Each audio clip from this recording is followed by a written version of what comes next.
조심해야 할 곳이 뭐 가서는 안 될 곳이 뭐 많이 있겠지만은 뭐 어디를 조심하냐? 병원을 조심하라 그러더라고요. 병원. 너무 조금 아픈데도 병원에 자주 다니게 되면 공연이 긁어 부스럼낸다고 작은 병도 더 키우고 그런다. 병원을 조심하라 그런 말들을 해요. 또 하나는 자녀들의 집을 가는 걸 조심하라. 자녀들 다는 그렇지 않겠지만은 자녀들한테 너무 자주 가면 부담이 되고 짐이 돼서 자녀와의 사이가 멀어질 수가 있다 하는 것입니다. 그래서 부모의 집은 영원히 자녀들 그들의 집이지만은 자녀의 집은 절대로 내 집이 아니다 하는 것입니다. 그래서 자녀의 집 가는 것을 조심하고 함부로 가지 말고 하라 그랬어요.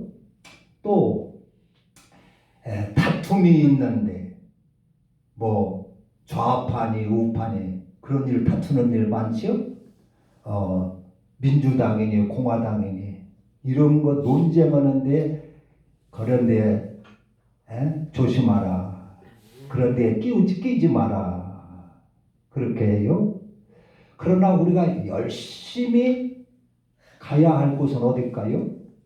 우리가 열심히 참석해야 할 곳은 예배드리는 줄로 믿습니다. 교회 예배는 열심히 참석해야 될 줄로 믿습니다. 노년이 들수록 우리가 세상에 얼마 남지 않을수록 우리가 신앙생활을 열심히 해야 할 것입니다.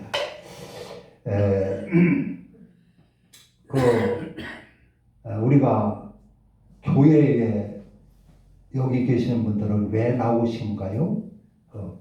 뭐 돈을 주는 것도 아니고 오히려 헌금회니까 돈이 들어가는데 돈이 생기는 것도 아니고 왜 이렇게 교회에 나오시냐? 뭐 여러 가지가 있을 텐데 어떤 사람은 먼저 가까우니까 교회 우리 그냥 saksan교회 나오고 또 아는 사람이 있으니까 나오고 이렇게 편하니까 나오고 그럴 수 있는데 또 말씀에 붙들려서 말씀의 영안이 열려서 나오는 분들도 있을 것입니다. 우리는 대개 사람들은 큰 건물, 아름다운 웅장한 건물 있는 교회를 찾고 많이 모이는 성도들이 많은 교회, 그런 교회를 큰 교회라고 생각해서 그런 데에 가고 참석을 하고 또 아는 친구들이 많이 있으면 참석을 하고 그러는데 우리가 실제는 말씀에 붙들려서 신앙생활을 해야 바른 신앙생활인 것입니다. 말씀에 눈이 열리고 말씀의 영안이 열려서 말씀에 붙들려 살아야 됩니다.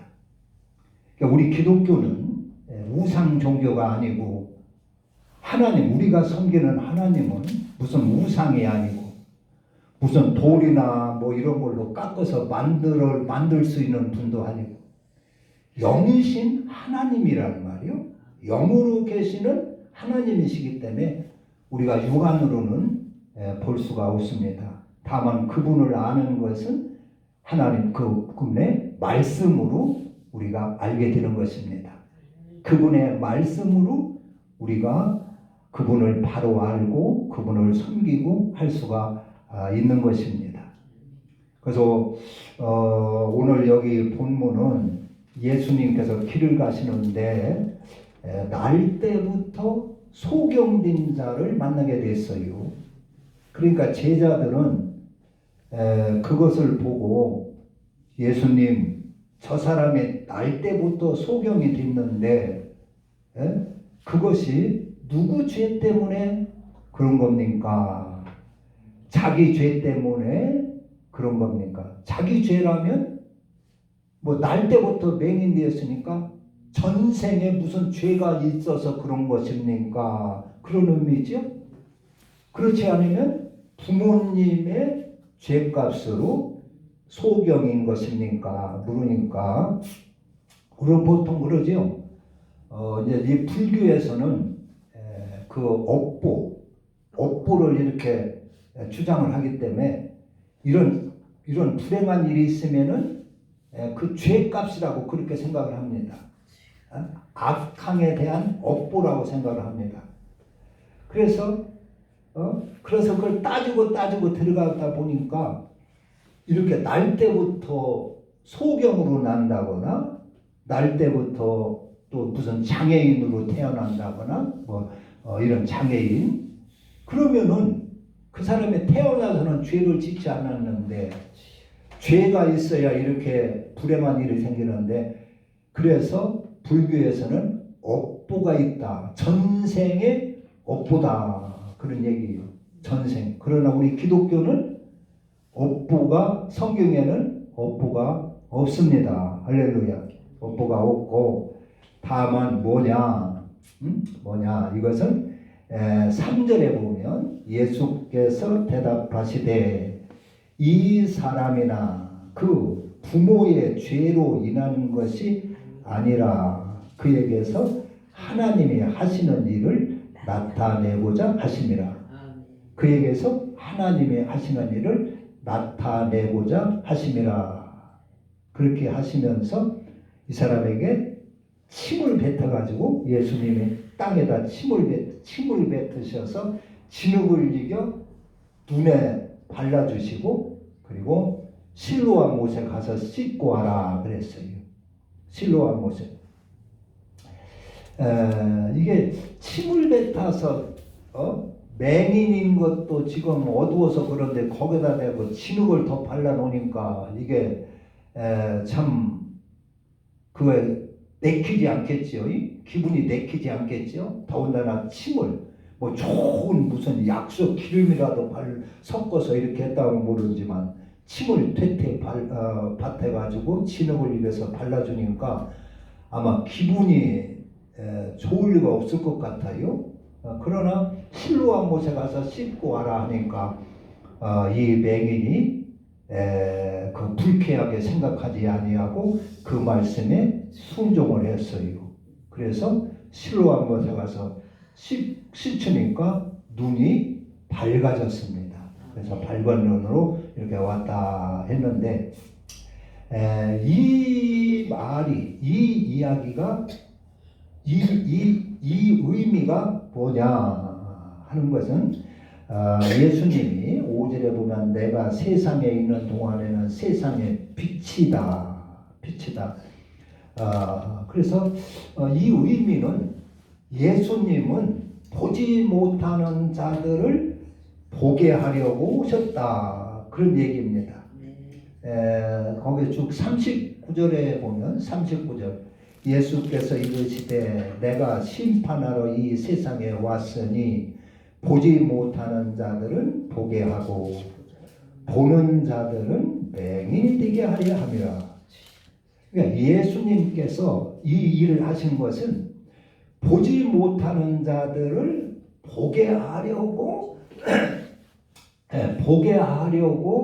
오신 분이다 하는 것을 증거하기 위하여 이 사람이 이 사건이 기록되어 있다 그런 얘기입니다.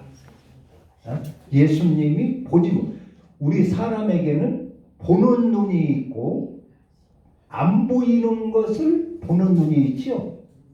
육신의 눈이 있고 육신의 눈으로는 볼 수 없는 영안이 있다 그러죠. 영안. 그것은 안 보이는 것을 볼 수가 있어요. 우리 사람은 영적인 존재이기 때문에 그렇습니다. 육신이 있으니까 육신의 눈도 있고 속에 영이 있으니까 영의 눈도 있다 그 말입니다. 그래서 우리 사람은 보이지 않는 것도 볼 수가 있는 영안이 있어요. 그래서 어머니들은 자기 자녀의 그 마음을 들여다보는 눈이 있어요. 무슨 말을 하면 저 녀석이 무슨 마음으로 이 말을 하는구나. 돈을 달라고 하면 저 녀석이 이걸 무엇을 쓰려고 돈을 달라고 하는구나. 그걸 들여다보는 영안이 있습니다. 그리고 자기의 영혼을, 자기의 양심을 들여다볼 수 있는 눈이 있지 않습니까? 자기의 마음을 들여다보고 자기 양심을 들여다보고 자기의 과거를 쭉 이렇게 들여다볼 수 있는 그런 눈들이 우리에게는, 사람에게는 있습니다. 그 영적인 존재이기 때문에 그렇습니다. 짐승들, 영혼이 없는 짐승들은 그런 눈이 없지요. 근데 예수님께서 이 지금 날 때부터 속이 없는 이 사람을 눈을 뜨게 해 준 것이 뭐냐? 우리로 하여금 보지 못하는 것을 눈을 띄워서 볼 수 있는 영안을 열어주시러 오신 분이시다 하는 것입니다. 그러니까 우리에게 최고 보지 못하는 것이 뭐요? 첫째, 사람은 하나님을 보지 못한다는 말이요. 그래서 예수님은 하나님을 볼 수 있도록 하기 위하여 이 땅에 빛으로 오셨습니다. 그리고 저 천국을 아무도 볼 수가 없습니다. 그래서 우리 주님은 천국을 우리에게 보여주시려고 오신 분입니다. 얼마나 감사한 일입니까? 천국에 대한 눈을 열어주려고 오신 분이시에요. 그렇지, 예수님이 아니면 천국을 아무도 볼 수 없을 텐데, 그 천국에 대한 눈을, 안목을 열어주시러 오신 분이다 하는 것을 증거하기 위하여 날 때부터 지금 이 소경된 자의 눈을 열어주신 겁니다. 그리고 하나님을 볼 수 있는 눈을 열어주신 것이요.